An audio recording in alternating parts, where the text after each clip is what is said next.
नीलांजन समाभासम रविपुत्रम यमाग्रजम छाया मार्तंड संभुतम तम नमामि शनैश्चरम तम नमामि शनैश्चरम।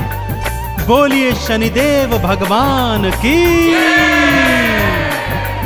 भक्तजनों, नवग्रहों में सर्वश्रेष्ठ शनिदेव भगवान अत्यंत शक्तिशाली हैं। इनकी अनन्य भक्ति करने वाला सदैव सुख, वैभव, धन संपत्ति प्राप्त करता है।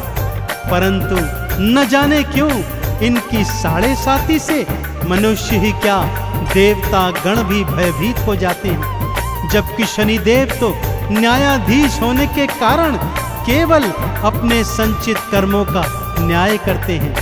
इनकी शक्तियों की गाथाएं वेद पुराणों में वर्णित हैं, परंतु इनको दीनहीन और शक्तिहीन समझने की भूल का क्या परिणाम होता है। राजा विक्रमादित्य को क्या क्या भोगना पड़ा, आइए इस कथा के माध्यम से सुनाता हूँ।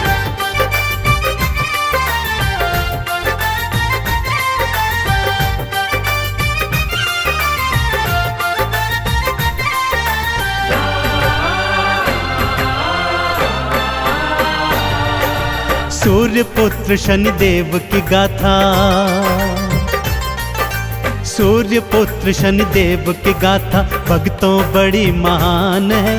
भवसागर से पार हुआ वो जिसने किया गुणगान है, जिसने किया गुणगान है।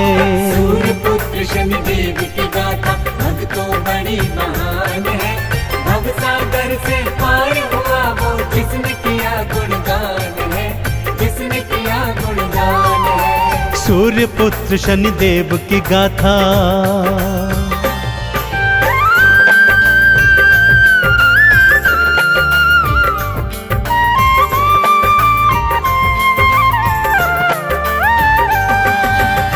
एक बार की बात है भक्तों, नवग्रहों में यह विवाद छिड़ गया कि उनमें से सर्वश्रेष्ठ कौन है।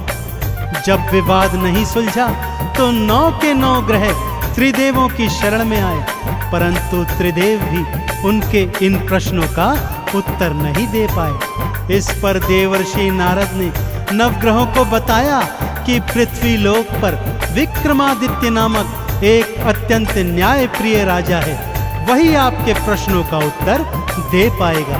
नारद जी की बात मान 9 के 9 ग्रह विक्रमादित्य के सन्मुख आए और वही प्रश्न दोहराया। विक्रमादित्य ने अलग अलग धातुओं के आसन बनवाए और नवग्रहों को अपनी अपनी पसंद की धातु के आसन पर विराजमान होने को कहा। आगे क्या हुआ, आइए सुनते हैं।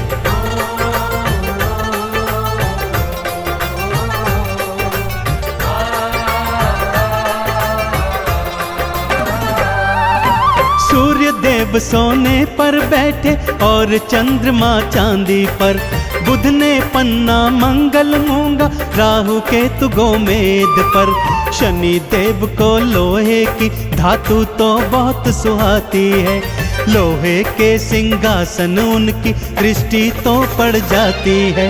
लोहे के सिंहासन बैठे, लोहे के सिंहासन बैठे शनि देव भगवान है। भवसागर से पार हुआ वो जिसने किया गुणगान है, जिसने किया गुणगान है।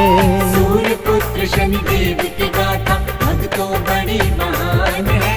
भवसागर से पार हुआ वो जिसने किया गुणगान है, जिसने किया गुणगान है। सूर्य पुत्र शनिदेव की गाथा।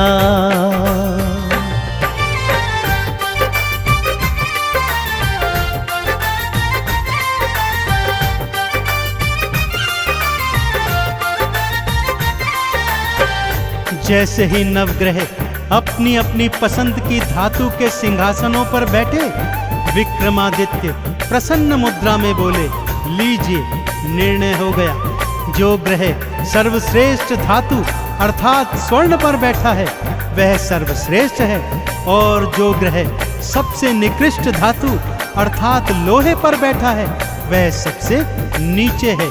यह सुनकर शनिदेव का क्रोध 7वें आसमान पर चढ़ आया। मन ही मन वो बोले, राजा विक्रमादित्य, आज और अभी से तेरी 7.5 प्रारंभ होती है। और वो सभा का त्याग कर चले गए। अगले दिन घोड़े का व्यापारी बन वापस दरबार में आए। उड़ने वाला घोड़ा राजा को दिखाया तो राजा ने उस पर सवारी की इच्छा जाहिर की। आगे क्या हुआ, आइए बताता हूँ।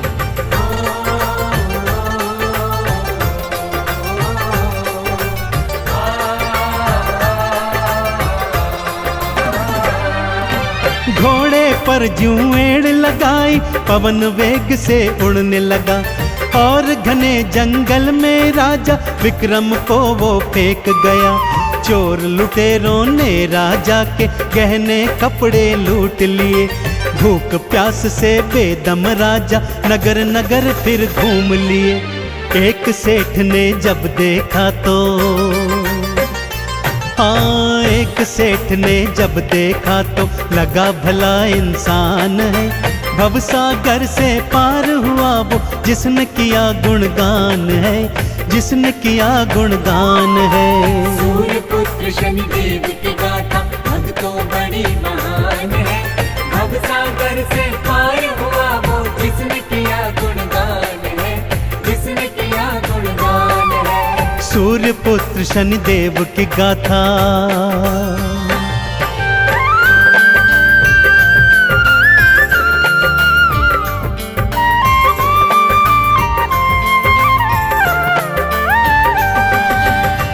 नगर सेठ ने जब विक्रमादित्य को भटकते हुए देखा तो उसे भला मानुष समझकर अपने घर में ले आए और उसे भोजन करवाने हेतु वहां पर बिठा दिया। इधर सेठानी अपना 9 लखा हार खूंटी पर टांग कर चली गई थी। शनिदेव की माया प्रारंभ हो गई थी भक्तों। जैसे जैसे विक्रम खाना खाता जाता वो खूंटी हार को निगलती जाती। जब सेठ सेठानी ने अपना 9 लखा हार नहीं पाया तो उसे राजा के हाथों पकड़वा दिया। राजा ने भी उसे चोर जानकर उसके हाथ पैर तुड़वाए और जंगल में फेंकवा दिया। अब विक्रमादित्य को बोध हो गया कि उसने शनिदेव को छोटा बताकर बहुत बड़ी भूल की है। दया के मारे एक तेली उसे अपने घर में ले आया और उससे अपना कोल्हू हाँकवाने लगा। विक्रमादित्य कोल्हू हाँकते जाते और शनिदेव की स्तुति राग दीपक में गाते जाते।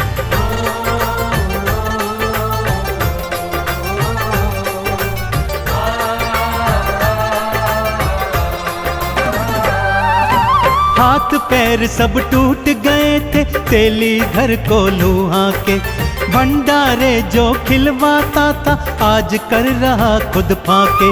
शनिदेव मुझे क्षमा करो ये राग दीपक गाते थे। नगर की राजकुमारी को ये स्वर बहुत ही भाते थे। इसी से तो मैं विवाह करूंगी, हाँ, इसी से तो मैं विवाह करूंगी। उसका ये अरमान है। भवसागर से पार हुआ वो जिसने किया गुणगान है, जिसने किया गुणगान है। सूर्य पुत्र शनिदेव की गाथा भक्तों बड़ी महान है। भवसागर से पार हुआ वो जिसने किया गुणगान है, जिसने किया गुणगान है। सूर्य पुत्र शनिदेव की गाथा।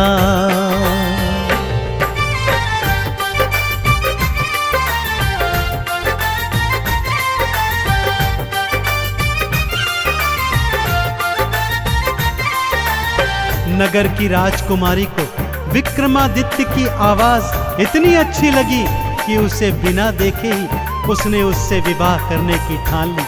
परंतु विवाह के दिन जब राजा ने बिना हाथ पैर वाले वर को देखा तो राजा ने विवाह को मना कर दिया। इधर विक्रम ने सच्चे हृदय से एक बार फिर शनिदेव की आराधना की तो शनिदेव ने उस पर से अपनी वक्र दृष्टि हटा ली और 7.5 भी समाप्त कर दी। जो ही शनिदेव की शुभ दृष्टि पड़ी विक्रम को पहले जैसा सुंदर स्वरूप मिल गया। खोया हुआ राज्य वापस मिल गया। बस अब क्या था, नगर के राजा ने अपनी पुत्री का विवाह विक्रमादित्य के साथ बड़ी धूमधाम से किया और ढेरों उपहार देकर उन दोनों को विदा कर दिया। राजा विक्रमादित्य रानी सहित अपनी राजधानी लौट आए।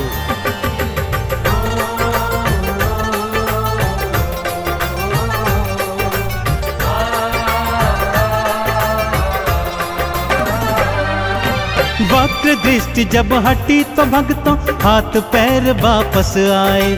खोया राजपाट भी विक्रम देखो फिर से थे पाए। धूमधाम से शादी करके पत्नी सहित वापस आए।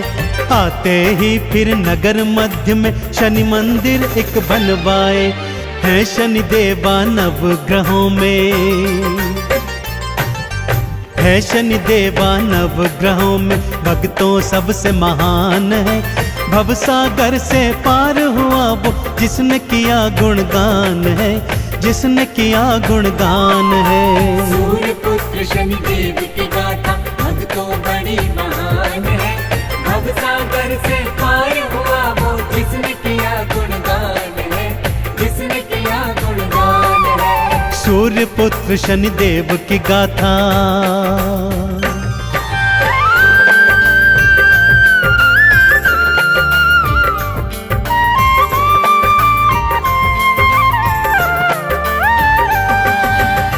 अब राजा विक्रमादित्य सपरिवार हर शनिवार को शनि मंदिर जाते, शनिदेव को तेल से स्नान करवाते, लोहा तिल तेल उड़द का भोग लगाते, उन्हें नवीन काले वस्त्रों से सुसज्जित करते, काले चने बैंगन और सरसों के तेल में बने पकवानों का भोग भंडारा बनाकर गरीबों को खिलवाते। इस तरह वो जीवन पर्यंत शनि देव के कृपा पात्र बने रहे। और भक्तों, यह कथा हमें यह संदेश भी दे गई कि नवग्रहों में सर्वश्रेष्ठ तो शनिदेव ही हैं। तो बोलिए मेरे साथ, भगवान शनिदेव महाराज की।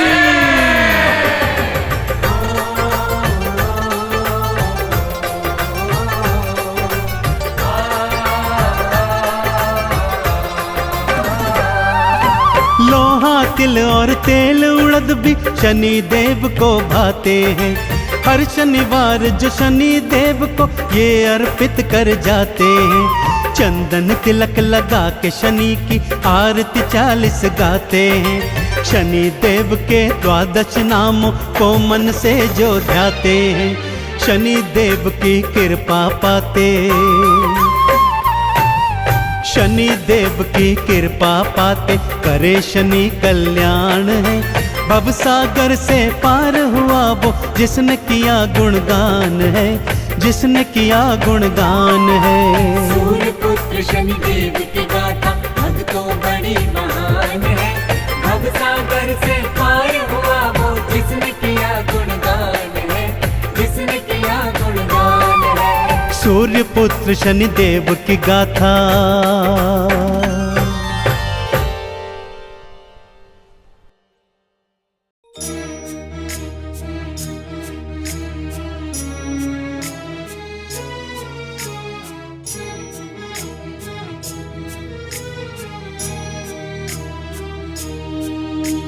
नीलाञ्जना समभासं रविपुत्रं यमाग्रजम्